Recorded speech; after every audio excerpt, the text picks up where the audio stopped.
आप देख रहे हैं श्री हरि कृपा आश्रम चैनल। संस्थापक स्वामी श्री हरि चैतन्य पुरी जी महाराज।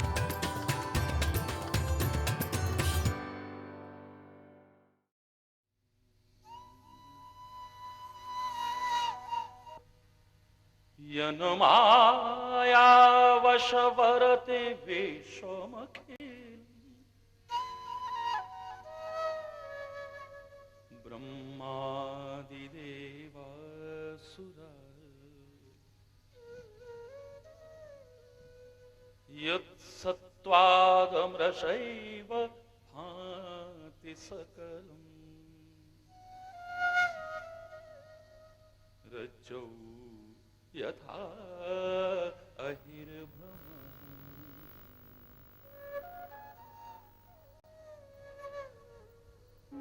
यत्पादप्लवमेकमेव हि भवाम्भोधे स्थिरशः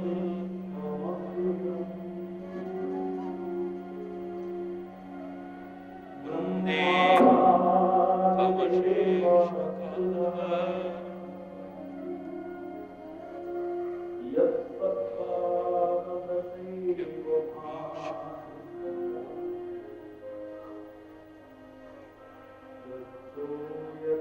मनोजवं मारुततुल्यवेगम्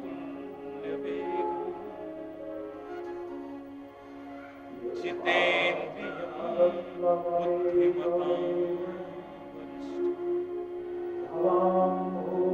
वातात्मजं वानरयूथं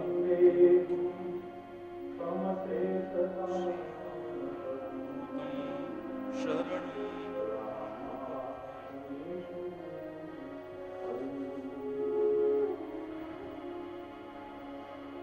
शुक्लां ब्रह्म विचार सार परमा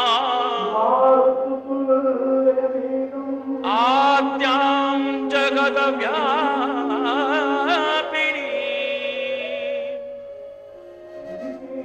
वीणा पुस्तकधारिणी अभयदां जाड्यान्धकार हस्ते स्वाटिकमालिकां विदधति पद्मासने संस्थितां वन्दे तां परमेश्वरीं भगवतीं बुद्धिप्रदां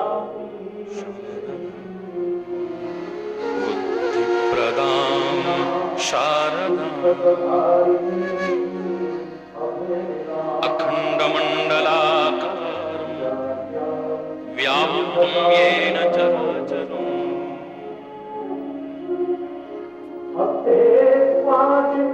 तत्पदं दर्शितं येन तस्मै श्रीगुरुवे चैतन्य शाश्वतं शान्तं व्योमातीतं निरञ्जनं नादबिन्दुकलातीतं तस्मै श्रीगुरुवे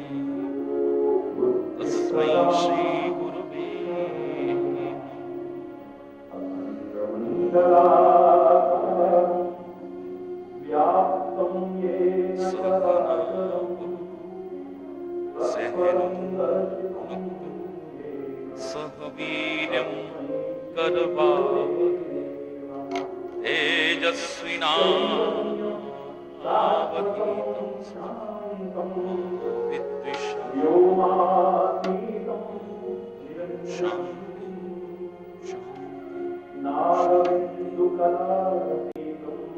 गुरु वृंदावन बिहारी बहुत ही प्रेम और श्रद्धा के साथ आप सभी लोग प्रभु नाम उच्चारण करते हुए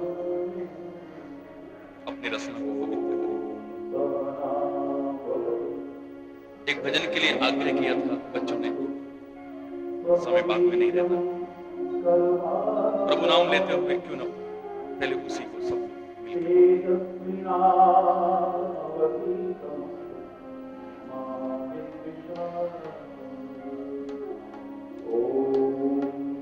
हे हरि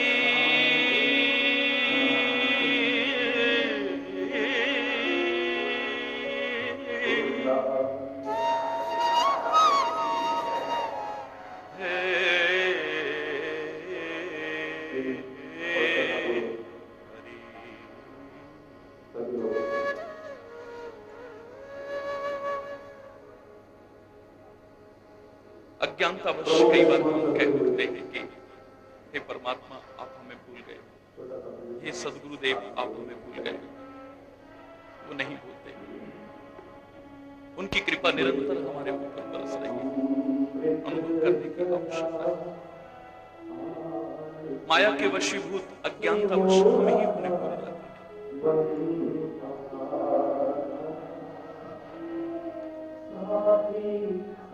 ये कहने की वजह है कि आप हमें भूल गए हो, तुसी सानू भूल गए हो। काश ये कहा होता,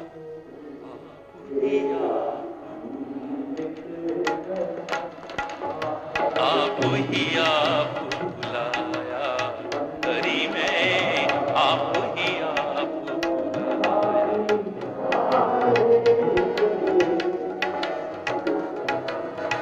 हरि में, आप ही आप बुलाया।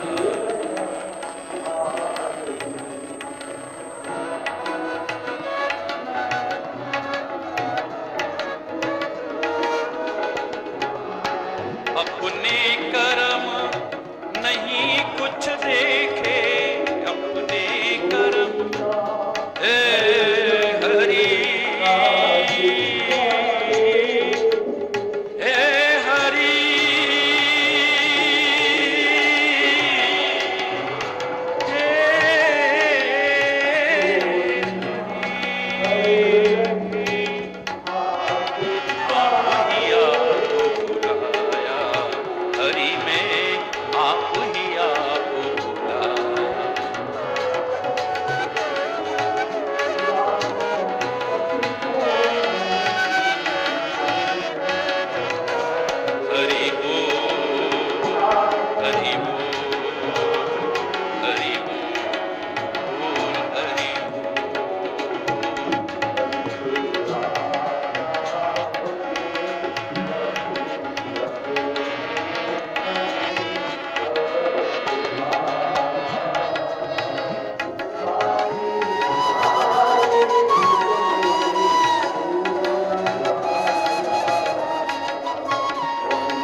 ही आप बुलाया, हरि में आप ही आप, हरि में।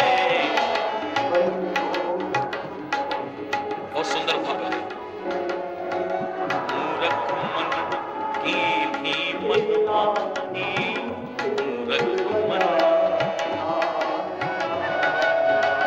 हीरा जन्म गवाया, हीरा जन्म। मूरख मन की भी मनमानी,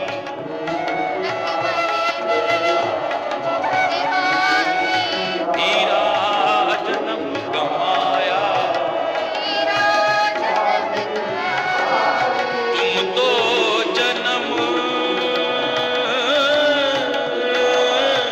तुम तो जन्म जन्म थे मेरे, तुम तो जन्म। मैं ही रहा पराया, मैं ही रहा पराया, आप ही आप बुलाया, हरि में आप ही आप बुला। बोलो हरि में,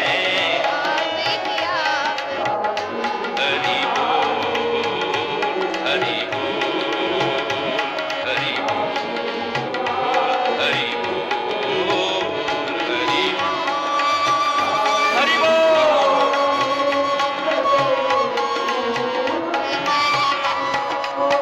हरि बोल।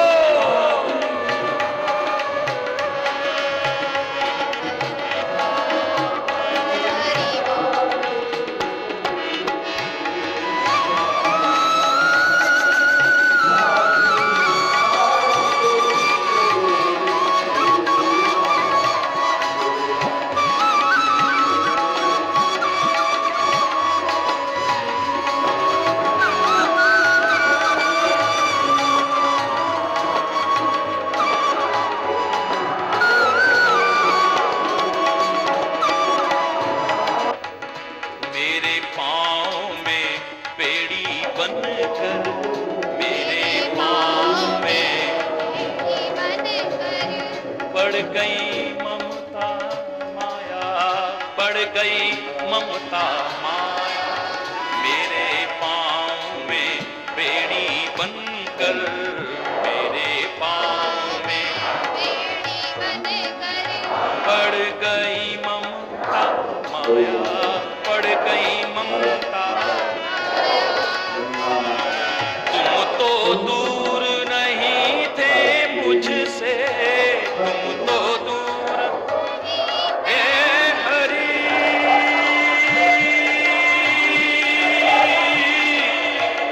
हे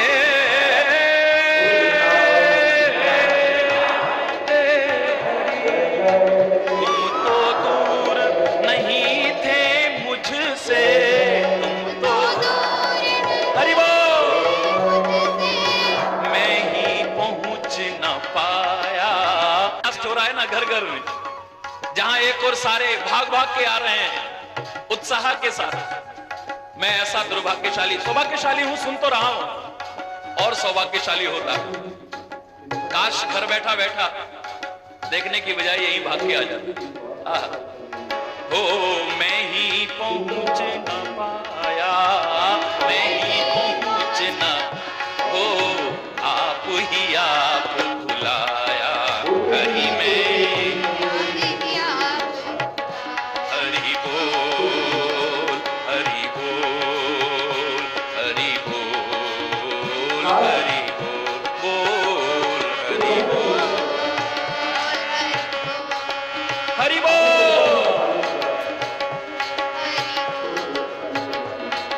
हरि बोल, हरि बोल, हरि बोल, हरि बोल, हरि बोल, हरि बोल।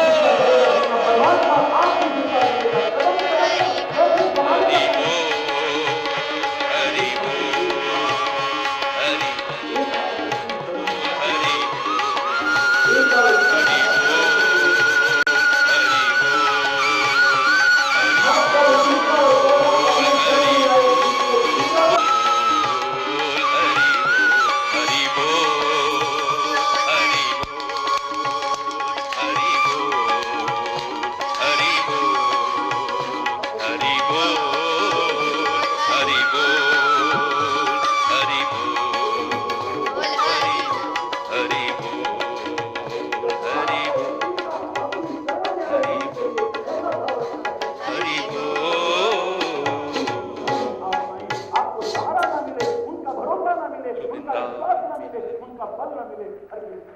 एक बार जोर से बोलेंगे, धर्म के अधर्म का, प्राणियों दुखों से पीड़ित जीव, विश्व का, सारा गौ जीवन माता, बेचारा दुखों में घिरा रहा, भारत माता की, घिरा रहा, गंगा परेशानियों में माता, उलझा रहा। संत समाज की, यद्यपि मैंने भारत की देवियों, अपने कर्मों का ही भक्त समाज की, दुख कौन काहू सुख दुख कर दाता, और कहूं की तो क्या कहें, परमात्मा तो किसी को दुख नहीं देता है। कुछ लोग कह देते हैं जब बोलो वृंदावन बिहारी लाल की जय, जय जय श्री राधे। तो फिर हमें पाप क्यों, अच्छा बुरा क्यों, श्याम। कर्म का बंधन क्यों, दुख सुख क्यों, करने वाले को होना चाहिए। ये कहने का अधिकार सबको नहीं। प्रसन्न हाँ, कई दिन जो से अपनी चल रहा आत्मा है, के मत के अनुकूल अपने जीवन को बनाता है, जो परमात्मा ईश्वर की की ही कृपा, आवाज है, जो आत्मा के रूप जिसका में महत्व आपको सुनाई देती है, सर्वोपरि है, काश आप उसके अनुसार अपने जीवन को बना करके देखो, जिस पर हो जाए तब आपको ये अधिकार है। संसार में उसके लिए दुष्कर तो क्या, कुछ असंभव कि नहीं। जो कुछ करता है, जो कराता है, वही कराता है। मैं करने वाला यद्यपि कौन मैंने हूं? कल कहा कि परमात्मा की कृपा, गुरु की कृपा सर्वोपरि है, लेकिन उसकी इच्छा को तूने माना कहां? लेकिन आत्म कृपा का महत्व नकारा जाए ऐसा हरगिज नहीं है। में जगह जगह जाके तेरे को आवाज दे रहा था, शास्त्रों के रूप में तेरे को रास्ता दिखा नहीं रहा सकता था, है। उसको तूने सुना कहां, नकार दिया। आत्म कृपा के महत्व को भी नकारा नहीं जा सकता। मन की बात मानी, आत्मा की बात नहीं मानी। यद्यपि प्रभु कृपा के संबंध में एक मत होकर के सबने स्वीकार किया है कि जिस पर हो जाए, क्योंकि वहां तुमरी कृपा ते सुख कर्म बंधन में बोल सकता है। कनेरे, मैंने किया है, मैं कैसे भी बंध, अपार सुख मिलते हैं। खैर ये एक अलग विषय हो गया। अगर ये संसार में जिसे कोई नहीं कर पाया उसे वो व्यक्ति कर लेता है जिस पर आपकी कृपा हो जाए। असंभव को भी संभव बना करके दिखा सकता है आपकी कृपा के बल पर। है परमपिता परमात्मा, हे सदगुरुदेव, क्योंकि गुरु की कृपा का महत्व भी कम नहीं। हमारे गोस्वामी जी तो कहते हैं गुरु की कृपा हो जाए चाहे ईश्वर की कृपा हो जाए, दूसरी तो अपने आप मिल जाए। कहते हैं हनुमान जी जब सामने प्रकट हुए, गोस्वामी जी से कहने लगे पुत्र वरदान मांगो। कृपा का महत्व जानने वाला एक भक्त कृपा से बढ़कर के और किस चीज को महत्व दे सकता है। हे पवन पुत्र, कृपा चाहिए और कुछ नहीं चाहिए। आपने ध्यान नहीं दिया, नित्य पढ़ते हो। गोस्वामी जी ने इस घटना का उल्लेख हनुमान चालीसे में किया है। कृपा चाहिए मुझे और कुछ नहीं चाहिए। किसके जैसी कृपा? राम जी जैसी कृपा। वो तो मेरे राम जी ही कर सकते हैं।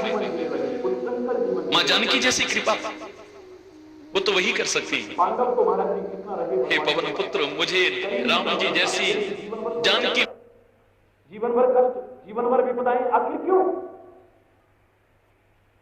अरे ईश्वर की कृपा से या किन्हीं सत्कार्यों के परिणाम स्वरूप ईश्वर का साथ मिल गया, सौभाग्य है, परम सौभाग्य है। लेकिन इसका तात्पर्य ये तो नहीं कि आप अपनी आत्मा की आवाज को नकार दें, शास्त्रों के मत को नकार दें। क्या भगवान ने या शास्त्रों ने सिखाया कि जुआ खेलो, लेकिन पांडवों ने जुआ खेला? क्या उन्होंने सिखाया अपनी स्त्री को दांव पर लगाओ, पांडवों ने अपनी औरत तक को दांव पे लगाया? क्या भगवान ने सिखाया है कि कोई गिर पड़े तो उसका मजाक उड़ाओ? द्रौपदी ने दुर्योधन को धोखा खा करके ठोकर लगने पर जब गिरने लगा तो व्यंग वचन सुनाया था, अंधे के अंधी ही औलाद रही। अरे किसी गिरते हुए को देख करके उसे उठा मूकं करोति वाचालं। कोई अधिकार नहीं है आपको। किसने सिखाया है ऐसा करने को? जब अपना मन माना जीवन जिया, आत्मा ने तो कहा होगा कि गलत कर रहे हो, दाव पर दाव लगा रहे हो, अब स्त्री को भी दाव पर लगा रहे हो। यत् कृपा लेकिन मन ने कहा चलो एक बार और देख लेते हैं, मन की बात मानी, वंदे आत्मा की बात मानी हो। परमान। मैंने एक बार कहा था कि मां शब्द जिसमें भी जुड़ता है, जिसकी कृपा से पंगु आपके जीवन का उद्धार कर सकता है। पर्वत को पार कर जाए, जिसके साथ भी मां शब्द जुड़ा है। मैं चैलेंज जिसकी कृपा मूक को भी सही रूप में जन्म देने वाली मां, सच्चे अर्थों में जिसे मां कहते हैं, जो आपकी प्रथम शब्दों में अंतर सा लगता है, लेकिन गोस्वामी जी ने भी यही कहा है। होए वाचा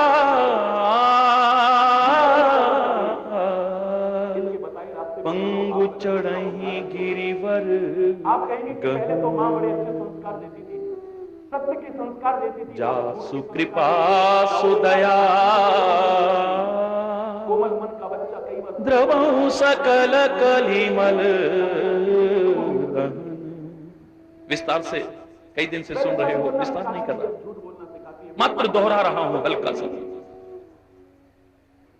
कृपा से क्या क्या हो सकता है, बोले जिससे कोई नहीं जान पाया, ब्रह्मा विष्णु महेश सारी सृष्टि को नचाने वाले भी नहीं जान पाए। आपके पुत्र को देखने के हे राम तुम्हें कोई जान सकता है कैसे, तुम्हारी कृपा तुम ही रघुनंदन जान ही भगत भगत पुर चंदन। तनख्वाह तो 3000 है, पर ऊपर का बहुत एक जगह नहीं अनेक जगह रामायण में कहा है। तुम्हारी कृपा से क्या क्या हो सकता है। बेईमानी, पहले कोई उंगली उठाता था जो इच्छा कर हो मन माही, अपने पुत्रों को शक्तिशाली प्रभु बनाती थी, प्रसाद शूरवीर बनाती थी। कछु दुर्लभ भारत का नाम भी जिस भारत के नाम पर पड़ा, ये मैं नहीं कह रहा, उसकी मां पढ़ते कहती है, हो बेटे, ध्यान नहीं 3 देते। लाख गिन करके दिखाओ। जो इच्छा करी हो मन माही, भारतवर्ष की नारियां प्रभु प्रसाद कछ दुर्लभ नहीं। अगर उसकी कृपा हो जाए तो कुछ दुर्लभ क्या, मैं तो कहता हूं असंभव। की बात और क्या हो सकती है। आज ये शूरवीर नहीं, ये कायर बना रही है, ये वीरू बना रही है, ये डरपोक बना रही है। जो कष्ट उठा करके सुख पहुंचाती थी, आज उसकी दशा देखिए। अब वो कष्ट नहीं उठाना चाहती है। यहां तक कि शहरों में तो अब वो प्रसव पीड़ा भी नहीं उठाना चाहती है। डॉक्टर साहब पहले ही ऑपरेशन कर दो और पता लग जाए कि गर्भ में कन्या है, अपने हाथों से उसकी हत्या करवा देती है। क्षमा करिएगा। कहा करते थे किसी जमाने में कि जो गीले में सोती थी बच्चे को सूखे में सुलाती थी। ये सच घटना है। एक माँ आई, महाराज जी मेरे बच्चे को गोदी में लेके आशीर्वाद दे दीजिए। मैं भी बच्चों से सभी से कृष्ण कहते हैं मैंने ऐसे प्यार, इन चमड़े की आंखों से तो चमड़े का ही स्वरूप दिखेगा। यद्यपि जन्म कर्म चे में दिव्यम, मेरा जन्म भी कर्म भी दिव्य है। चिदानंद में देह तुम्हारी, ये देह भी साधारण नहीं, लेकिन फिर भी चमड़े की आंखें तो चमड़ा ही देखती है। यहां से लेके लखनऊ तक उस दिव्य स्वरूप की छटा देखना चाहे अर्जुन अंदर ही अंदर तो दिव्य नेत्रों की आवश्यकता है। ये नेत्र न हो तो भी काम चल जाएगा। हम बड़ा गर्व महसूस कर रहे हैं। मेरे पास तो वो दिव्य नेत्र नहीं है। हे परमात्मन, बोले कोई बात नहीं, चिंता मत करो, यहां भी कृपा का ही महत्व है। भगवान कहते हैं कृपा करके मैं दे देता हूं। दिव्यम ददामि ते चक्षु पश्चिमे, अब देख मुझको। लेकिन कब? जब मैं कृपा करके दिव्यम ददामि ते चक्षु, मैं तेरे को दिव्य नेत्र प्रदान करता हूं। वो दिव्य स्वरूप की छटा दिव्य नेत्रों से दिखेगी, इन चमड़े की आंखों से नहीं। और वो दिव्य नेत्र या तो ईश्वर कृपा करके दे सकता है या गुरु कृपा करके दे सकता है। क्योंकि कृष्ण ने अर्जुन को दिया है तो व्यास ने संजय को दिया है। गुरु के द्वारा प्राप्त दिव्य नेत्रों का परिणाम भी वही मिल रहा है जो प्रभु से प्राप्त दिव्य नेत्रों के द्वारा मिल रहा है। जो ईश्वर ने कृपा करके दिव्य नेत्र प्रदान अर्जुन को किए हैं, उन दिव्य नेत्रों से जो छटा अर्जुन देख रहा है, व्यास के द्वारा गुरु के द्वारा दिए दिव्य नेत्रों के द्वारा प्राप्त भगवान की उस दिव्य छटा का वो संजय वहां बैठा बैठा दर्शन कर रहा है। गुरु की कृपा तो और भी 2 कदम आगे बढ़ जाती है। यद्यपि मैंने ये कहा है, याद रखिएगा कि गुरु को मानव मत समझो। गुरु ब्रह्मा, गुरु विष्णु, गुरु देव महेश्वर, गुरु साक्षात परब्रह्म तस्मै श्री गुरुवे नमः। लेकिन शिक्षा सबके लिए है। जहां आपसे कहा कि गुरु को एक मानव नहीं परमात्मा स्वरूप समझो। साक्षात अगर इस संसार में कृपा सिंधु नर रूप हरि अगर परमात्मा है तो गुरु है। लेकिन वही गुरु से कहा कि तू अपने आप को भगवान मत समझ बैठना। जैसा कि आजकल के तथाकथित गुरु स्वयं अपने आप को भगवान कहने लग जाते हैं।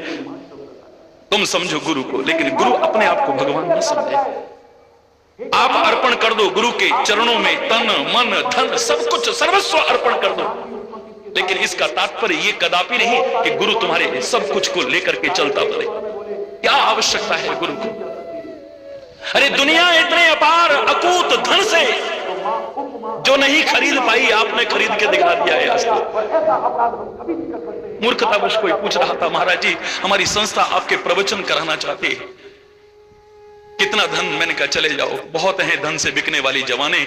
स्वामी हरिचैतन्यपुरी की जवान धन से नहीं बिकती, ये तो प्यार से बिकती है। अगर खरीदना हो कभी तो आ जाना। बिकते तो है ना, मैं बिकता हूं, मैं तो क्या कन्हैया बिक गया, लेकिन पैसे से नहीं। बिका ना होता तो मीरा कहां से कहती लीनो गोविंदा मो मायरी मैंने, लीना गोविंदा मो मायरी मैंने, लीनो गोविंद हो। पूरा नहीं सुना रहा।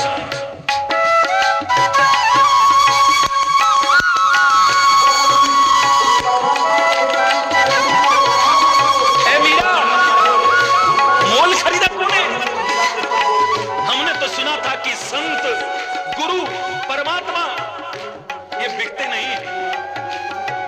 इन्हें कोई धन से नहीं खरीद सकता है, रूप से नहीं खरीद सकता, ताकत से नहीं खरीद सकता, कोई ज्ञान से नहीं खरीद सकता है। मैंने कब कहा कि मैंने धन से खरीदा? मोल खरीदा है तो कुछ कीमत तो चुकाई होगी ना। मीरा कहती है, मीरा के प्रभु गिरिधर नागर,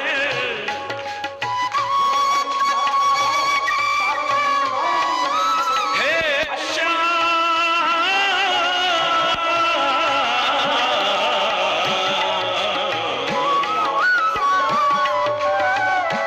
मीरा के प्रभु गिरिधर नागर, मीरा के प्रभु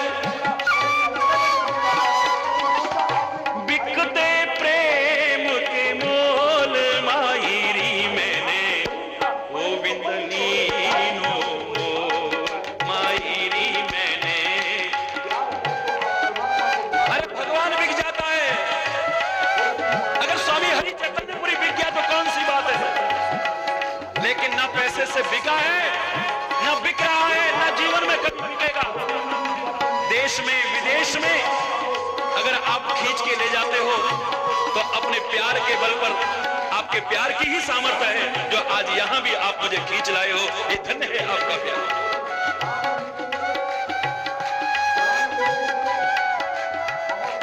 ध्यान रखना,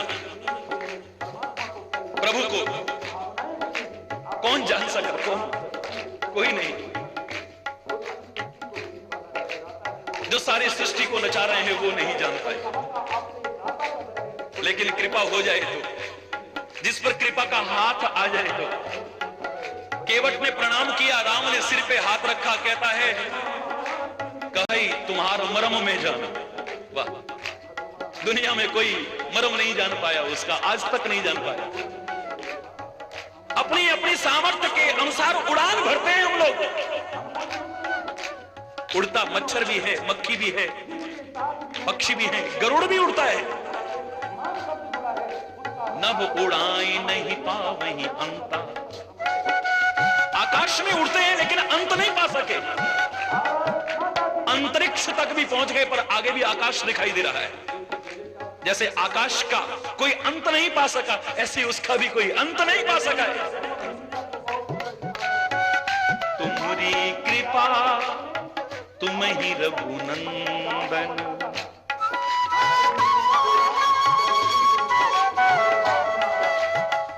जानहि भगत भगत उर चंदन।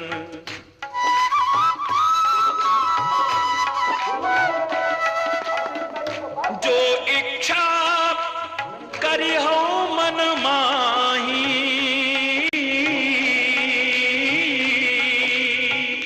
हरि प्रसाद कछु दुर्लभ नाही।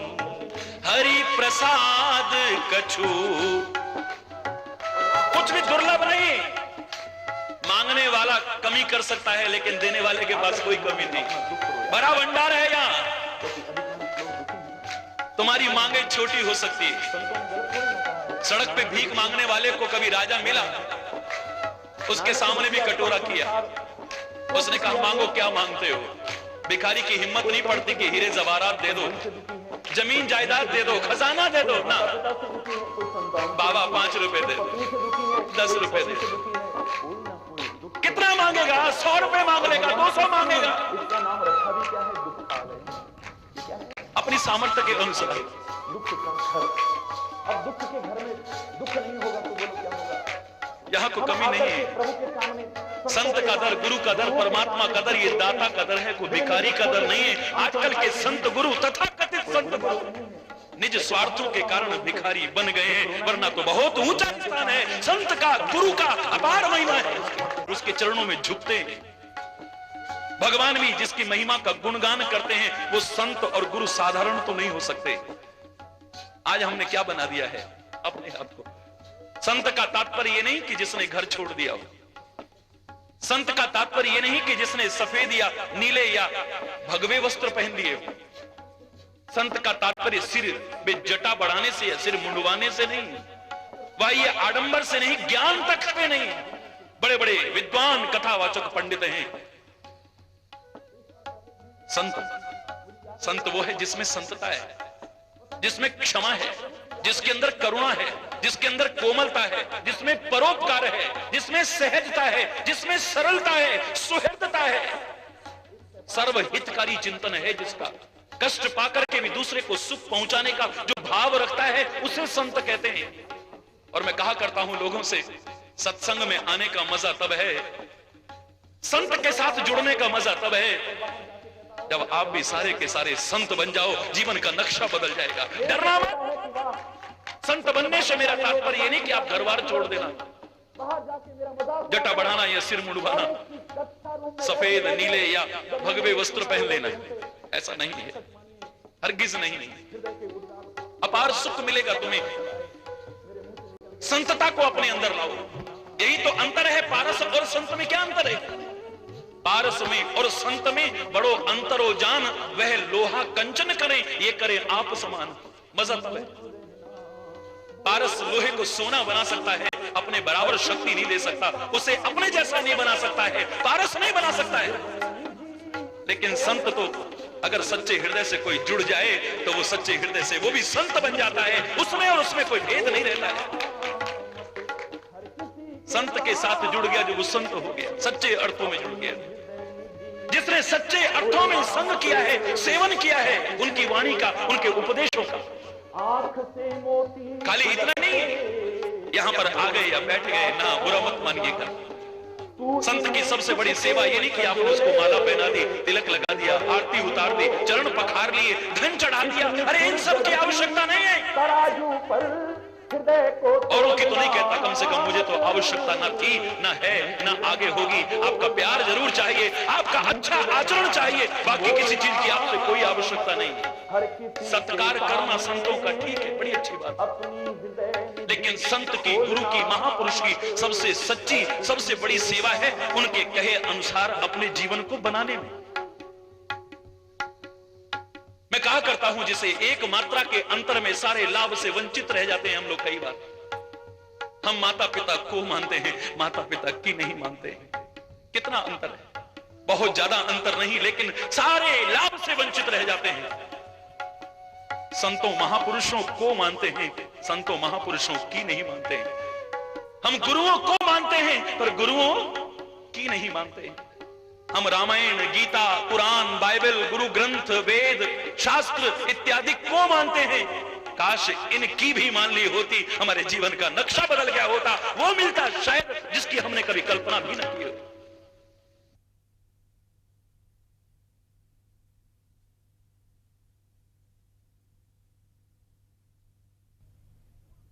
स्कूल कॉलेज के बहाने कहां जाते हैं? क्योंकि उन्हें फुर्सत ही नहीं है। बुरा मत मानिएगा, इतना अपनापन उन्हें नहीं दे पाते, इतना प्यार उन्हें नहीं दे पाते। इसी वजह से वो बच्चे झूठे प्यार की तलाश में गुमराह हो जाते हैं। झूठे प्यार को सच्चा प्यार और अपनापन मान करके पथभ्रष्ट हो जाते हैं, अपने आचरण से गिर जाते हैं, अपने चरित्र से गिर जाते हैं। क्योंकि उन्हें वो अपनापन और प्यार, आपसी मधुर संबंध नहीं मिल पाते हैं परिवार के अंदर। ये मैं आपको, क्योंकि दोनों पक्षों के लिए शिक्षा है। बच्चों के लिए शिक्षा है तो माँ बाप के लिए भी शिक्षा है, बहू के लिए शिक्षा है तो सास के लिए भी शिक्षा है, गुरु शिष्य के लिए शिक्षा है तो गुरु के लिए भी शिक्षा है, सेवक के लिए शिक्षा है तो स्वामी के लिए भी शिक्षा है। हमारे शास्त्रों ने कहा था बच्चे थोड़े बड़े होने लगे उन्हें बच्चा मत समझो। क्या समझो उनको? बोलो, प्राप्तये तो षोडशे वर्षे पुत्रम मित्रम समाचरेत। पुत्र को मित्र की तरह से व्यवहार करो, दोस्त समझो। अब पुत्री को पुत्री नहीं समझो, अब एक मित्र, फ्रेंड बन जाओ उसके। क्या होगा इससे? फ्रेंड, सच्चा फ्रेंड उसको कहते हैं जो अपने दिल का हाल एक दूसरे से खोल सके। सच्चा साथी उसे कहते हैं जो खाली सुख में नहीं, कष्ट और विपत्ति के समय भी काम आता है, संकट परिपूर्ण स्थिति में भी काम आता है, दुख में भी काम आता है, विपदा के समय भी काम आता है, प्रतिकूलता में भी काम आता है। भूल जाओ ये आपके बच्चे हैं। पहले तो 16 वर्ष कहा था, लेकिन आज तो शायद 16 वर्ष के बच्चों में वो गलत संस्कार नहीं आते थे। बुरा न मानना, जो इतने इतने बच्चों के अंदर वो बातें, वो संस्कार, वो आचरण देखने को मिल रहा है। मुझे कहने में कोई शर्म नहीं है, संकोच नहीं है, क्योंकि ऐसा देखने को मिल रहा है। अब तो जरा सा होश संभाले बच्चा, बन जाओ उसके मित्र। ऐसे उसके साथ संबंध रखो कि तुमसे अपने दिल का हाल छुपा ना सके। डर के मारे तुम्हें वास्तविकता में हिचके नहीं कि इनको बताया तो मेरी गलती ही ढूंढेंगे। ये नहीं कहेंगे कि तू सही हो सकता है। ना ना ना, जिनको सच्चे अर्थों में माँ बाप कहते हैं, जो अच्छे संस्कार देते थे। क्या संस्कृति थी हमारी? हमें सत्य के संस्कार दिए जाते थे माँ बाप के द्वारा, सच्चाई बोलना सिखाया जाता था। आज मम्मी पापा कहते हैं बेटा आंटी से कह दो मम्मी घर में नहीं है। बोलो वृंदावन, मम्मी घर में नहीं है। बच्चा इतना कोमल मन का है, साफ मन का है, कई बार सीधा सीधा जाके बोल देता है आंटी मम्मी कह रही है आंटी से कह दो मम्मी घर में नहीं है। जो सच्चाई का संदेश देती थी आज वो झूठ बोलना बचपन से सिखाती है। बुरा ना मानना, मैं उस माँ बाप की बात नहीं कर रहा जो ईमानदारी की शिक्षा देती थी और दुहाई देती थी अपने बच्चों की, उंगली नहीं उठने देती थी अपने बच्चों की ओर। आज बड़े गर्व से उसकी बेईमानी को गाती है। कन्या पक्ष के लोग आए देखने के लिए हमारे पुत्र को। लड़का तो नहीं कहता हूं, मैंने पिछली बार कहा था ना आपसे, मुझे लड़के शब्द से थोड़ी चिढ़ है। लड़के कहना मुझे अच्छा नहीं लगता है। बहुत से कहते हैं हमारे लड़के बहुत लड़ते हैं। मैं उनसे कहता हूं बिल्कुल लड़ेंगे। तुमने नाम लड़के रखा है तो अब हर काम वो लड़के ही करेंगे। जमीन में हिस्सा लेंगे तो लड़के, जायदाद में हिस्सा लेंगे तो लड़के, अपनी मांग मनवाएंगे तो लड़के, क्योंकि इसमें वो अपनापन नहीं है, वो वात्सल्य नहीं है। वो पुत्र, बेटा, वो लाल, वो चला, कितना अच्छा लगता था। ऐसा लगता था कलेजा उमड़ के आ रहा है। कहां गया वो अपनापन, वो वात्सल्य, वो ममता? बुरा मत मान लो, मैं उन मां बाप की बात नहीं कर रहा। मैं नहीं कहता कि सारे ऐसे हो चुके हैं, लेकिन अधिकांशता मैंने देखा। कन्या पक्ष के लोग आए, आकर के बेटे के बारे में पूछा क्या कमाता है आपका बेटा? मालूम है क्या जवाब मिलता है? सुना है ऐसा, बोले जी घबराओ ना, आपकी बेटी दुख नहीं पाएगी। भाई साहब बताओ तो सही तनख्वाह कितनी है? वो यार चिंता ना करो, तनख्वाह तो 5,000 है, पर ऊपर का बतेरा बन जाता है। ऊपर का बतेरा बन जाता है। जो कभी शर्म महसूस करते थे, कोई अगर बेईमान कह दे तो, रिश्वतखोर कोई कह दे, उंगली उठा दे, ऐसे लगता था गर्दन कट गई है। आज बड़े गर्व से उसकी बेईमानी का जिक्र कर रहे हैं दूसरों के सामने। जो कभी शूरवीर बनाते थे, शक्तिशाली बनने का संदेश देते थे, आज वो कॉकरोच, बिल्ली, चूहे इत्यादि से, छिपकली इत्यादि से डराते हैं अपने बच्चों को। इस देश का नाम भारत, जिस भरत के नाम पर पड़ा, उसकी मां कहती है बेटे शेर के दांत गिन करके दिखाओ।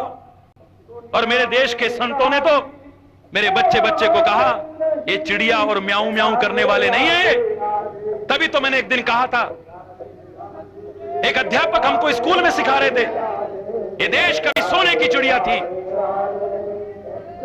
मैंने कहा मास्टर जी, गुरुदेव, मेरी मां को अगर कोई चिड़िया कहे तो कैसा लगेगा?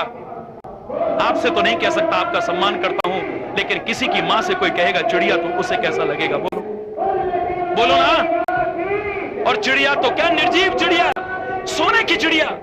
ये तो मैं मान सकता हूं, जहां डाल डाल पर सोने की चिड़िया करती थी बसेरा, लेकिन अपनी मां को चिड़िया, एक तरफ कहता हूं भारत मां, दूसरी तरफ कहता हूं सोने की चिड़िया। बताइए ये मां का अपमान नहीं है तो क्या है? वो चिड़िया है और मैं बुलबुल हूं।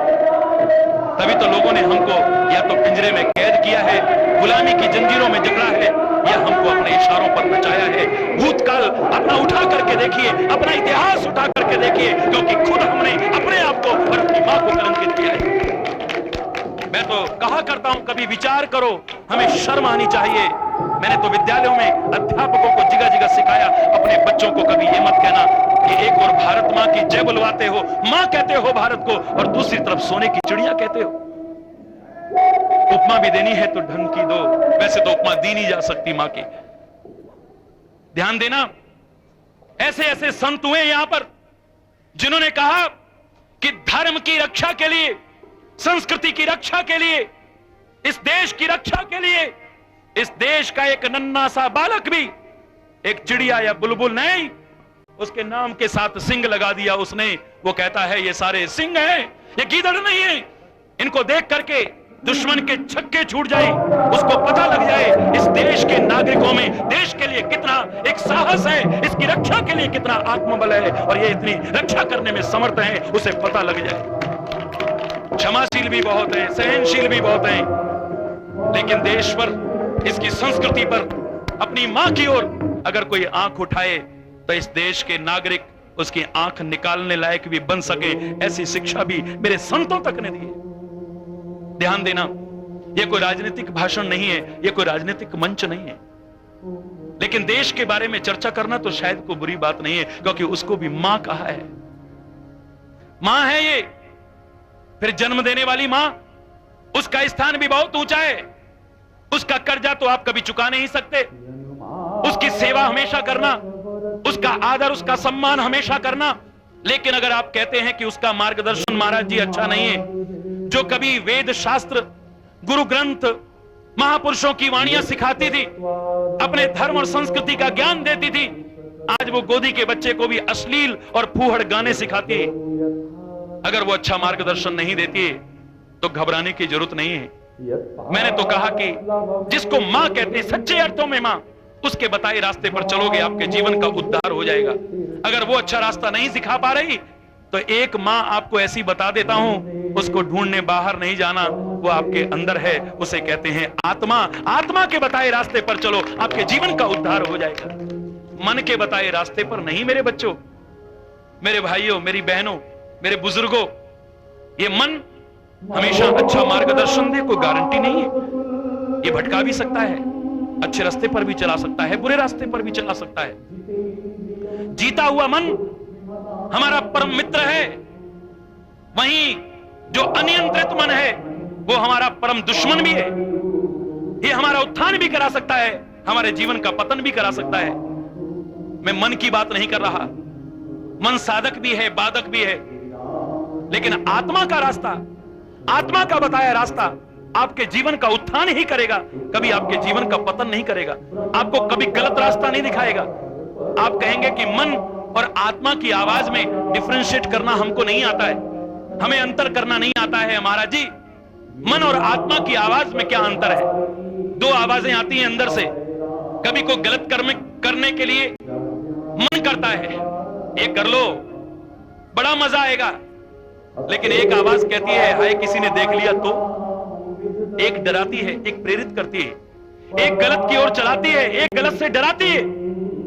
एक मन की आवाज थी, एक आत्मा की आवाज थी, पर हमें समझ में नहीं आता महाराज जी मन की आवाज कौन सी है और आत्मा की आवाज कौन सी है।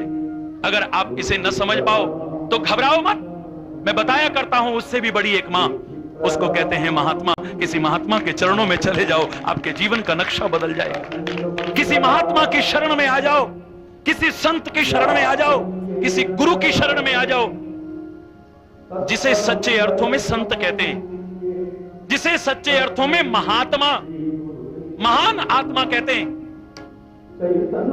उसकी शरण में आ जाओ, आपके जीवन का उद्धार हो जाएगा, आपके जीवन का नक्शा बदल जाएगा, आपके जीवन में वो आनंद आएगा जिसकी कभी कल्पना भी न की हो। लेकिन आप ये भी कह सकते हैं बहुत से लोग कि महाराज जी महात्मा भी तो आजकल ज्यादातर ऐसे ही हो गए। जयराम जी के बोल लो ना, बोल लो ना, सारे बोलो ना। महात्मा भी तो महाराज जी ज्यादातर ऐसे ही हो गए हैं। अरे आज क्या, ये तो पहले से होते आए हैं। बहुत पहले हमने नीति में सुना था, शैले शैले न माणिक्यम मौक्तिम न गजे गजे साधवो न ही सर्वत्र चंदनम न वने वने। हर वन में चंदन के वृक्ष नहीं होते, हर हाथी के सिर पर मुक्ता नहीं होता है, हर पर्वत में मणि माणिक्य की खाने नहीं होती। ऐसे ही हर वेशधारी भी संत, ये तो बहुत पहले से होता आया है। 99% महात्मा आजकल ऐसे हो गए महाराज जी, 99%। मैंने कहा श्रीमान जी फिर भी 1% तो है ना, वो 1% भी अगर ना होते ये दुनिया कब की जल करके राख हो गई होती। उन्हीं के बल पर ये दुनिया टिकी हुई है। बीज नाश नहीं है किसी चीज का, अच्छे और बुरे हर क्षेत्र में है। संत वेश में भी बुरे हो सकते हैं। आप कहेंगे 99%, फिर भी ये संतों की खान संतों की खान ही कहलाएगी। चाहे 1% भी क्यों ना हो, गिने चुने भी, उंगलियों पर गिनने लायक भी अभी अच्छे संत ही क्यों ना हो, जो परमात्मा की कृपा से कभी कभी मिलते हैं ऐसे संत। मैंने एक बात पूछी, मैंने कहा मेरे बच्चे एक बात बता, एक खान है जिसमें से हीरे निकलते हैं, डायमंड्स निकलते हैं। उस डायमंड्स की माइन को मैंने तो खुद ही बता दिया, पूछू क्या क्या कहते हैं बोलो? डायमंड्स की माइन कहते हैं ना। उस खान को हीरे की खान कहते हैं ना, जहां से हीरे निकलते हैं। बोलो काय की खान? सारे बोलो ना, हीरे की खान कहते हैं। अब वो हीरे की खान जिसे आपने कहा है, आपको जानकारी है उसमें से 99.99% क्या निकलता है? कोयला और पत्थर। क्या निकलता है? 99.99% कोयला और पत्थर है। 0.0001% उसमें से डायमंड्स निकलते हैं, हीरे निकलते हैं। बड़े आश्चर्य की बात है, फिर भी उसे कोयले और पत्थर की खान नहीं कहते, उसे हीरे की ही खान कहते हैं। आखिर ऐसा क्यों? आखिर क्यों? कोयले और पत्थर की खान उसका नाम क्यों नहीं रखा है? और उन चंद हीरों के पीछे उन कोयले और पत्थरों की भी उपेक्षा नहीं करता। जिसने हीरा लेना हो वो उनमें भी ढूंढता है, कहीं इसमें भी हीरा ना हो, कहीं इसमें भी हीरा ना हो, कहीं इसमें भी हीरा ना हो। ऐसा सच्चा संत महात्मा, क्योंकि संत की परिभाषा हमारे महापुरुषों ने, हमारे शास्त्रों ने वेशभूषा से नहीं दी, बाहरी आडंबर से नहीं दी, सिर बढ़ाने या जटा मुड़ाने से नहीं दी, जटा बढ़ाने से नहीं दी, भगवे श्वेत या नीले वस्त्र पहनने से नहीं दी, खाली ज्ञान से भी नहीं दी। जिसके अंदर संतता है वो संत है, जिसके अंदर क्षमा है, करुणा है, कोमलता है, उदारता है, परोपकार है, सहजता है, सरलता है, जो कष्ट उठा करके भी किसी को सुख पहुंचाने की कोशिश करता है, जो दुख देने वाले को भी सुख देने की कोशिश करता है, उसे कहते हैं संत। जो क्षमाशील है उसे कहते हैं संत। मैंने आपको बताया था पिछली बार, अगर याद हो, ऐसा एक संत देखा मैंने बचपन में, जिसने मुझे शिक्षा दी, जिसने मुझे प्रेरणा दी, जिसने मेरे जीवन में एक आदर्श दिया मुझे। मैं जा रहा था, घर के संस्कार थे, किसी संत को जाते देखा, बाहरी वेश से ही, फिर भी सिर झुकाने में क्या जाता है। मैंने आगे बढ़ के प्रणाम करने का मन में भाव लिया, आगे बढ़ा, संत तक अभी नहीं पहुंचा, पीछे से किसी ने गाली दे दी। मेरे को नहीं, उस संत को। बहुत छोटा था मैंने मुड़ के देखा, लेकिन संत ने मुड़ के नहीं देखा। उसने फिर और भी गंदी गाली दी, संत ने फिर भी मुड़ के नहीं देखा। आखिर जैसे तैसे मैं वहां पहुंचा संत के पास, संत के चरणों में प्रणाम किया। मैंने कहा या तो ये बहुत महान संत हैं, इनकी चरण धूलि से अपने आप को पवित्र करूंगा, वरना कहीं बहरे तो नहीं है, इतनी गंदी गाली दे रहा है, ये सुन ही नहीं रहे, कोई जवाब ही नहीं दे रहे। मूर्खता की मैंने परीक्षा लेने की। अरे संत की परीक्षा लेने के लिए संत बनना पड़ता है पहले। एमए क्लास की परीक्षा लेने के लिए एमए पीएचडी या कम से कम इक्विवेलेंट तो हो, समकक्ष तो हो, कम से कम एमए पास करनी पड़ती है, तब जाकर के उसकी परीक्षा ले पाएंगे। अभी 8 क्लास पास नहीं की और एमए क्लास की परीक्षा लेने चल दी है। महाराज जी हमने फलाने संत की परीक्षा ली, हमारी नजर में तो वो संत सिद्ध नहीं हुए। अरे तू क्या संत है? संत की परीक्षा लेने के लिए पहले संत बनना पड़ता है। मैंने भी अज्ञानता की थी, मूर्खता की थी, संत के चरणों में झुका, धीरे से जानबूझ के बोला, महाराज जी। ऊपर से ऐसे लगा जैसे प्यार का दरियाओ फूट गया हो, समुंदर उमड़ पड़ा हो। उठो बेटा। उठा करके गले से लगा लिया। मैं जब नहीं उठा, मेरी आंखों में आंसू आ गए। उनके चरणों पर जब गिरने लगे, उठा करके मुझे गले से लगाया। इतने छोटे बच्चे की आंखों में आंसू देख करके संत की आंखों में भी आंसू आ गए। वो कोमल हृदय के संत रोने लगे। क्या हुआ बेटा? मैंने कहा, महाराज मुझे क्षमा करना, मेरे मन में पाप आया है। कोई बात नहीं बेटा, लेकिन महाराज जी उससे पहले मैं आपसे एक बात कहना चाहता हूं। पीछे कोई गाली दे रहा था, बोलने नहीं दिया आगे। कहने लगे, दे ही तो रहा था, ले क्या रहा था। बड़े आराम से कहते हैं, दे ही तो रहा था, ले क्या रहा था। मैंने कहा, महाराज इतनी गंदी गाली? बोले, बेटे जिसके पास जो होगा वही तो देगा। इनके पास गालियां हैं, इनके पास क्रोध है, इनके पास दुर्व्यवहार है, ये वही देते हैं। हमारे पास क्षमा है, हमारे पास करुणा है, हमारे पास कोमलता है, हमारे पास उदारता है, हम वही दे रहे हैं। बताइए, एक दुष्ट अपनी दुष्टता न छोड़े और संत अपनी संतता छोड़ दे तो वो दुष्ट से भी गया गुजरा हो जाएगा। बेटा, ये अपना काम नहीं छोड़ते, हम अपना काम कभी नहीं छोड़ेंगे। इसे कहते हैं संत। बुरा चाहने वाले का भी जो भला चाहता है, बुरा करने वाले का भी जो भला करने की कोशिश करता है, जिसके मन में कभी द्रोह नहीं आता, कभी द्वेष नहीं आता, कभी दंभ नहीं आता, कभी पाखंड नहीं आता, कभी ढोंग नहीं आता, उसे कहते हैं संत। ऐसा सच्चा संत जिसकी महिमा वेदों ने गाई है, जिसकी महिमा ग्रंथों ने गाई है, जिसकी महिमा शास्त्रों ने गाई है, जिसकी महिमा भगवान ने अपने मुंह से गाई है, ऐसा संत, ऐसा महात्मा, ऐसा गुरु जो सैकड़ों मां से ज्यादा प्यार, सैकड़ों मां से ज्यादा ममता रखता है अपने अंदर। आहा, ऐसा सच्चा संत और महात्मा कोई मिल जाए, इसमें भी मां शब्द जुड़ा है, उसके चरणों में गिर जाओ, उसके बताए रास्ते पर चलो, आपके जीवन का नक्शा ना बदल जाए तो मुझसे कहिए। जो किसी डर या लालच के कारण चापलूसी पूर्ण बातें नहीं करता है। आजकल ज्यादातर लोगों को आदत पड़ गई है, मैंने देखा है संस्थाओं में, बुरा ना मानिएगा, उनसे चापलूसी पूर्ण व्यवहार की कामना की जाती है, क्योंकि उन्हें आदत क्या पड़ गई है, पैसे देकर के लाए हैं ना। ये रागी जी इतना पैसा लेकर के आए हैं, ये संत जी इतना पैसा लेकर के आए हैं, ये पंडित जी इतना पैसा लेकर के आए हैं, तो उनसे व्यवहार उसी तरह का करने की कोशिश करते हैं, उनसे चापलूसी परिपूर्ण व्यवहार की कामना करते हैं। दोष उनका नहीं है, दोष उनका भी है जिनसे ऐसी कामना की जा रही है, क्योंकि उन्होंने अपना पद, अपनी गरिमा, अपना स्थान खुद खोया है। वरना संत और महात्मा का, गुरु का स्थान इतना ऊंचा स्थान है, अरे देवता भी उसकी चरण की धूली अपने मस्तक पर लगा करके अपने पावन को, अपने आप को पावन करने की कोशिश करते हैं। मेरे संत, मेरे गुरु, मेरे महापुरुष, मेरे ग्रंथ हमसे कहते हैं, हमेशा संतों की चरणों की धूली से अपने आप को पवित्र बनाते रहना। ये सौभाग्य है अगर संतों के चरणों की धूली कहीं मिल जाए।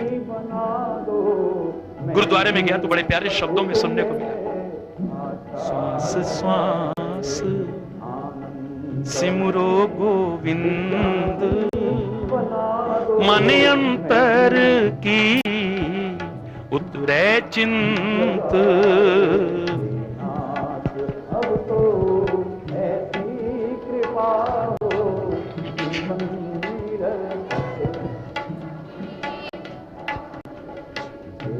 श्वास श्वास सिमरो गोविंद,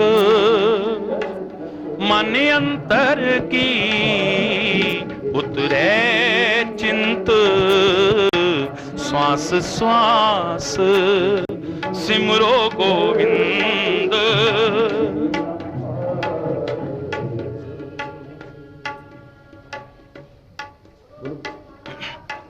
पूरे गुर का सुन उपदेश,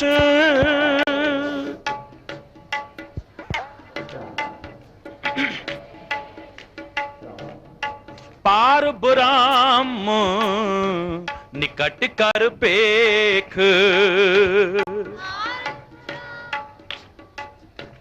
निकट कर पेख, श्वास श्वास सिमरो गोविंद, मन अंतर की उतरे चिंत, श्वास श्वास। सारे बोलो।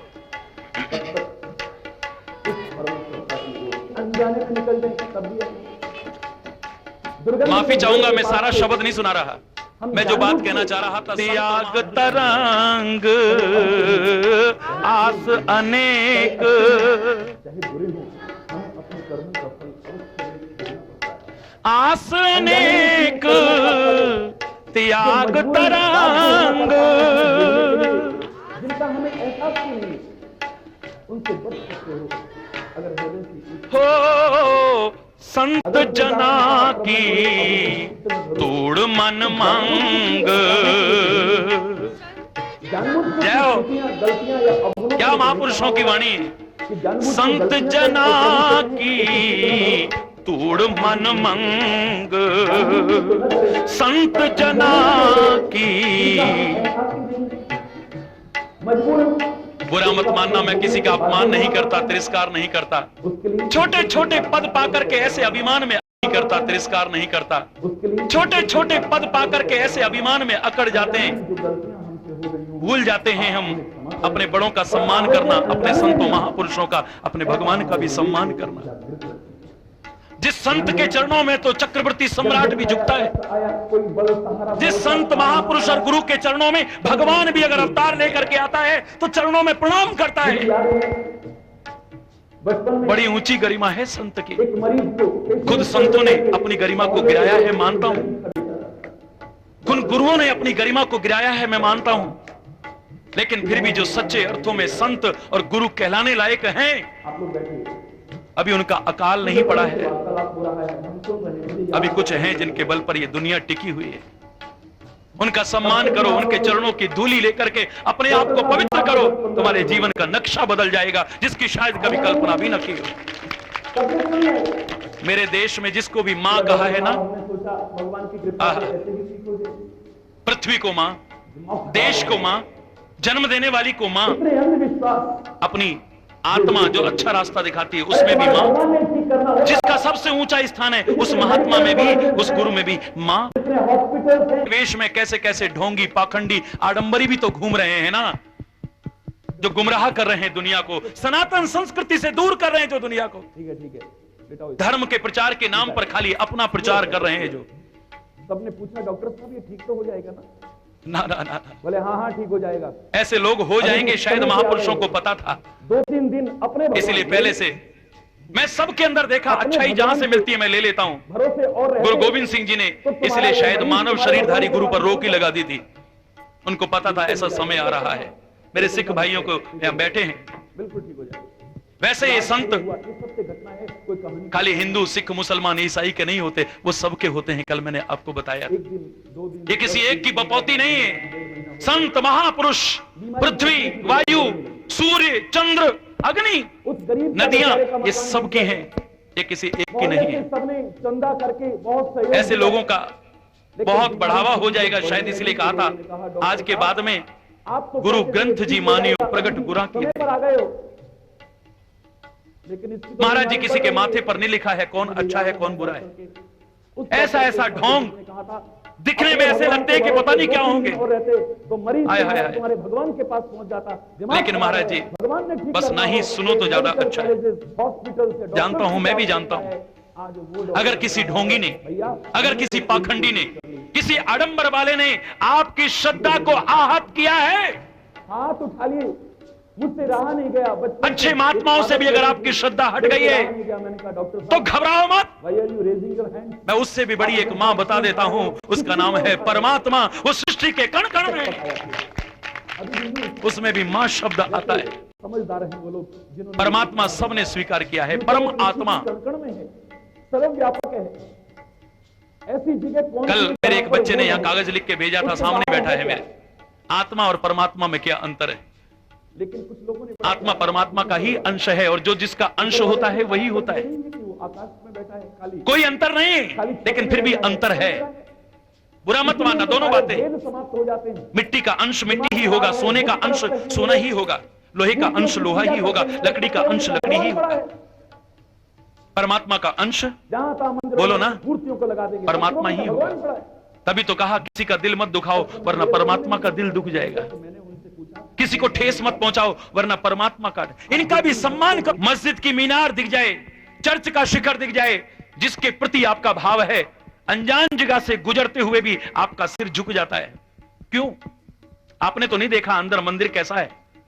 अजनबी जगह से जा रहे थे, अजनबी थे आप, वहां पर आपका सिर झुक गया ना। क्यों? अरे उस ईंट पत्थर गारे सीमेंट की उस बिल्डिंग को भी प्रणाम करते हो। क्यों?